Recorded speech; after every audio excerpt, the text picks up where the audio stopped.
I first grabbed this pumpkin sign from Dollar Tree. Just start off by taking those embellishments off.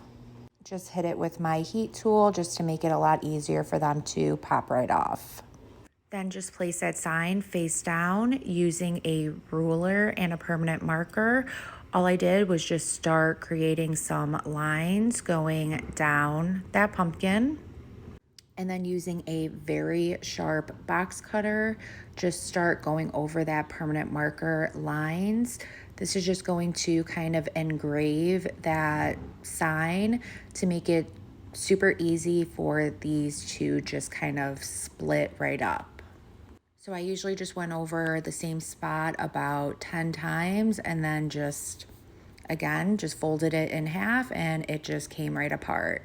You don't have to do it this way. If you have a saw, by any means, use that instead.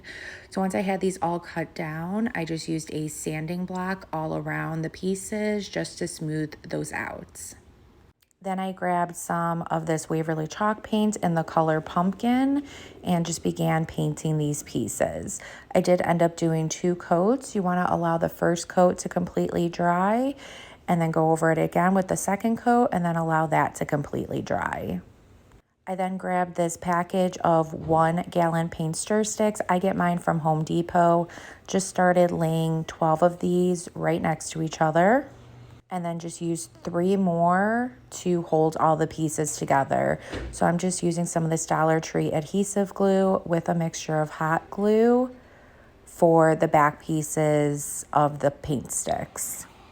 And now you got yourself this cute little sign, and I'm just going to be painting it with some black acrylic paint, just using a baby wipe to apply the paint on. And the reason why I'm doing it this way is that baby wipe will kind of water down the acrylic paint.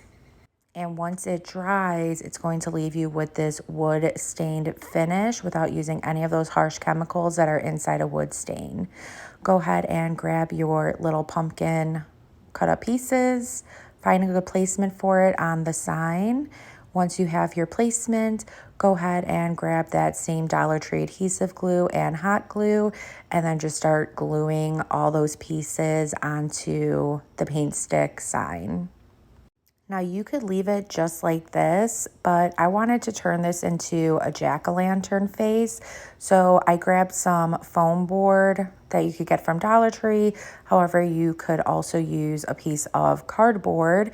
Just draw out the jack-o'-lantern's face on your piece of foam board and then use the same box cutter and just cut those pieces right out.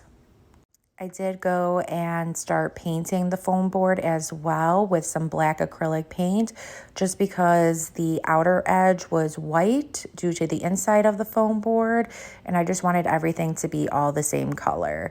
Go ahead and allow that to completely dry. And before I placed the foam face on, I decided I wanted to distress the pumpkin. So I just added some brown acrylic paint onto a paintbrush and just lightly brushed that on and then painted the stem of the pumpkin brown. Go ahead and let that dry. Place your face right down. Find a good placement for it and then just go ahead and start hot gluing those pieces right on. And I think this is just coming out so adorable. I love it. And then just to finish this off, I just created a bow using some raffia, just hot glued that right at the top of the pumpkin. Cut down the tail if it's a little too long. And there you go, guys. I think this was a great transformation. I hope this inspires you guys to create your own in your own special way. If it did, please be sure to sprinkle the love. Thank you so much, and I hope y'all have a good rest of your day. Thanks. Bye.